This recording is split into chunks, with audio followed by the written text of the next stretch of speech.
Hello students, welcome back to my channel. तो आज हम नया चैप्टर शुरू कर रहे हैं जो कि है एप्लीकेशंस ऑफ ट्राइग्नोमेट्री। ठीक है, तो इसको हाइट्स एंड डिस्टेंसेस भी बोला जाता है। ठीक है, तो ये चैप्टर जो है बड़ा इंपॉर्टेंट है क्योंकि आपको इसमें से क्वेश्चन आएगा ही आएगा। और दूसरी बात ये है कि ये थोड़ा सा इजी चैप्टर है क्योंकि इसमें दो तीन चीजें ध्यान रखने वाली है। अगर हमें वो समझ में आ जाती है तो ये क्वेश्चन करने बड़े ईजी हो जाएंगे हमारे लिए। ठीक है, तो चलो चैप्टर शुरू करते हैं। तो बच्चों, इसमें सबसे पहली चीज जो हम स्टडी करेंगे वो है हमारे पास एंगल ऑफ एलिवेशन, और दूसरी चीज है हमारे पास एंगल ऑफ डिप्रेशन। दोनों को सॉल्व करने का तरीका सेम है, बस थोड़ा सा फर्क है, वो हमने ध्यान रखना है। तो एंगल ऑफ एलिवेशन क्या होगा? ये जो क्वेश्चंस हो गए हमारे किस तरह से हो गए, जैसे हमारे को किसी चीज की हाइट दे रखी होगी।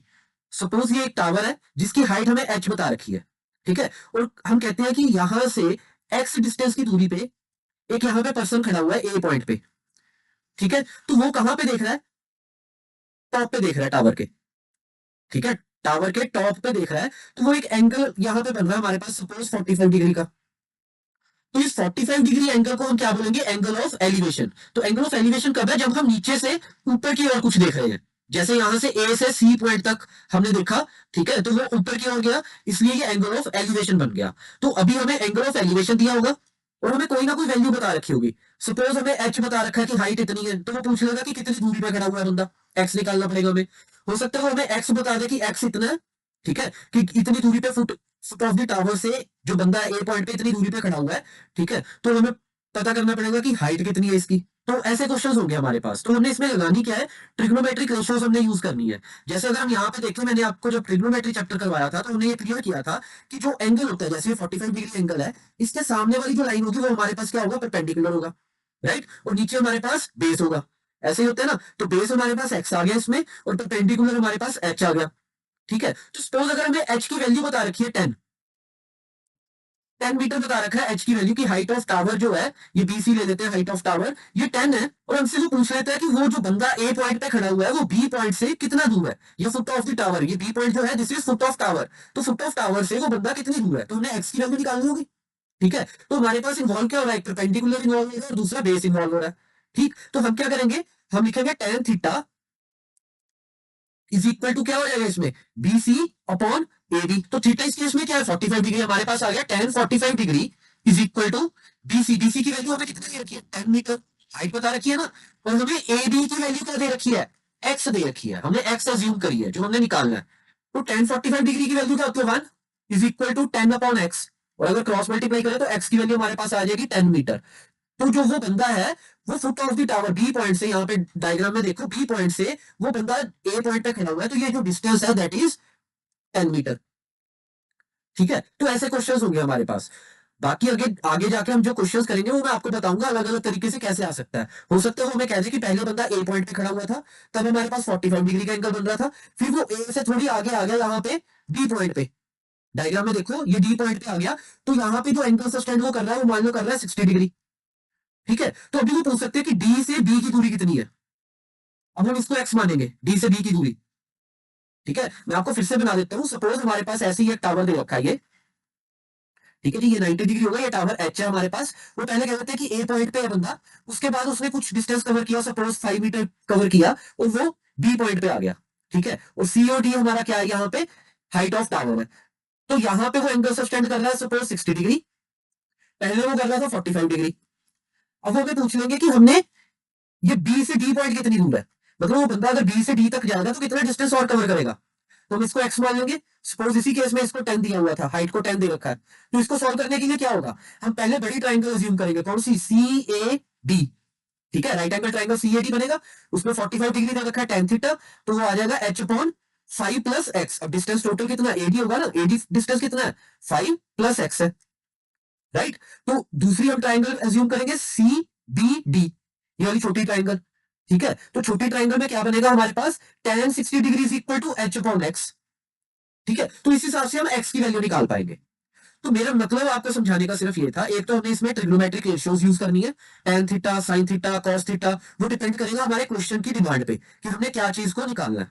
दूसरी बात, एंगल ऑफ एलिवेशन तब होता है जब कोई भी चीज नीचे से देखी जाती है ऊपर की तरफ। ठीक है जी, ये बात क्लियर है। तो नेक्स्ट आ जाती है एंगल ऑफ डिप्रेशन। तो एंगल ऑफ डिप्रेशन में क्या आ जाता है? हम ऊपर से नीचे की तरफ देखते हैं। सपोज ये एक टावर है हमारे पास, एच हाइट है इसकी। ठीक है, और इसके ऊपर एक बंदा खड़ा हुआ है ए पॉइंट पे। ठीक, तो आगे सारा मान लेते हैं हम, रिवर है हमारे पास यहाँ पे। तो बच्चों सपोज यहाँ पे हमारे पास एक शिप है। ठीक है जी। तो ये शिप को ये बंदा देख रहा है यहां से, और ये अपने हॉरिजॉन्टल के साथ यहां पे एंगल बना रहा है कितना, 45 डिग्री का। ठीक है, तो अगर ये वाली लाइन ए बी मान लेते हैं हम इसको, अगर ए बी लाइन हॉरिजॉन्टल है तो ऑब्वियसली वो इसके पैरेलल होगी ना हमारे, ये जो बेस चल रहा है जहां पे ये शिप चल रही है। ठीक है, ये डायग्राम थोड़ी सी गलत बनी है, ये शिप को ऐसे मानो कि इसी के पैरेलल है यहाँ पे। ठीक है, तो जब दो लाइंस पैरेलल होती हैं, अगर ये ए बी ये सी डी के पैरेलल है यहाँ पे, तो ऑब्वियसली जो ये 45 वाला ये एंगल है, ये इधर जाके यहाँ पे भी 45 डिग्री बना रहा होगा। ठीक है, तो अब हमारे पास कौन सी ट्राइंगल बन गई, ए सी डी, ये राइट एंगल ट्राइंगल बन गई ए सी और ये डी। ठीक है, तो फिर से हमने करना वैसा ही है जैसे हमने एंगल ऑफ एलिवेशन में किया था। तो डिप्रेशन में सिर्फ फर्क इतना है कि हमने एंगल ऊपर बताना है पहले। डिप्रेशन एंगल वो होता है जब हम ऊपर से नीचे की ओर देख रहे हैं, एलिवेशन एंगल वो होता है जो नीचे से ऊपर की ओर देख रहे हैं। ठीक है, तो नेक्स्ट हम जब क्वेश्चंस करेंगे आपको ये दोनों चीजें क्लियर हो जाएगी कि एंगल ऑफ एलिवेशन क्या होता है और एंगल ऑफ डिप्रेशन क्या होता है। ठीक है, तो चलो आज पहले एक क्वेश्चन करके देखते हैं। जैसे बच्चों ये हमें क्वेश्चन बता रखा है, the string of a kite is 100 metre long. तो स्ट्रिंग ऑफ काइट हम क्या कह सकते हैं, जो हम पतंग उड़ाते हैं उसकी जो डोर है वो 100 मीटर लंबी है। ठीक है, and it is making an angle of 60 degree with the horizontal, horizontal के साथ वो 60 डिग्री का एंगल बना रही है। Find the height of the kite assuming that there is no slack in the string. तो स्लैग क्या होता है, जैसे जो हमारी स्ट्रिंग है, हम पतंग उड़ा रहे हैं। ठीक है, कहने का मतलब ये है कि अगर इस ए पॉइंट से पतंग उड़ाई जा रही है, तो ये जो डोर जा रही है हमारी, ठीक है, और यहां पे पतंग है इस जगह पे, कहां पे, बी पॉइंट पे। ठीक है, तो ये स्ट्रिंग की जो लेंथ है दैट इज 100 मीटर, ये हमें 100 मीटर गिवन है। और ये जो स्ट्रिंग है ये हॉरिजॉन्टल के साथ एंगल बना रही है 60 डिग्री का। तो हॉरिजॉन्टल लाइन क्या होती है, ये ग्राउंड लाइन को हम हॉरिजॉन्टल लाइन बोलते हैं। ठीक है, तो यहाँ पे 60 डिग्री का एंगल बन रहा है हमारे पास, और हमने निकालना क्या है, find the height of the kite. तो काइट की हाइट क्या होगी, ये वाली एच होगी ना। अगर हम यहाँ पे सी पॉइंट मान ले तो ये इसकी हाइट होगी, ये वाली पूरी ग्राउंड से जो हाइट है दैट इज एच। ठीक है, तो चलो क्वेश्चन करके देखते हैं। इसमें हम क्या करेंगे, assume B C is the height of kite. ठीक है, बीसीए में क्या दे रखी है, हाइट ऑफ काइट। ठीक है, and length of string, length of string वो हमने क्या लिया है, AB is equal to AB is equal to 100 metres. ठीक है जी, लेट हाइट, लेट हाइट हमने क्या ले ली, हाइट इज एच मीटर्स।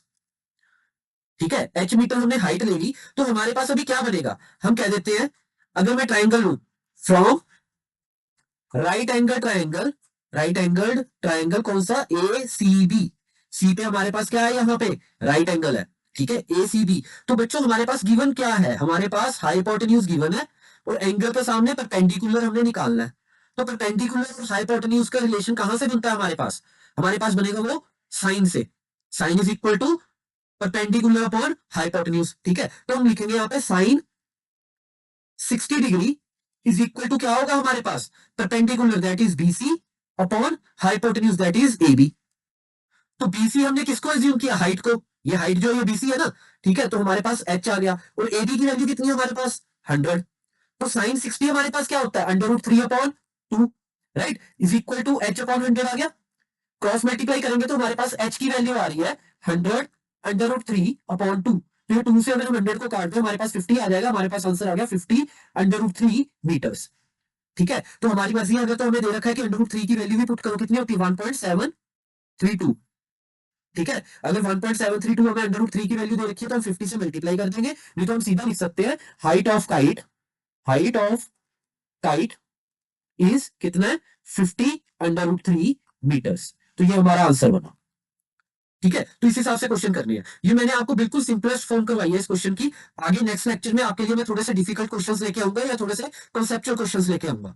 ठीक है, तो नेक्स्ट लेक्चर में फिर से मिलेंगे, तब तक के लिए थैंक यू।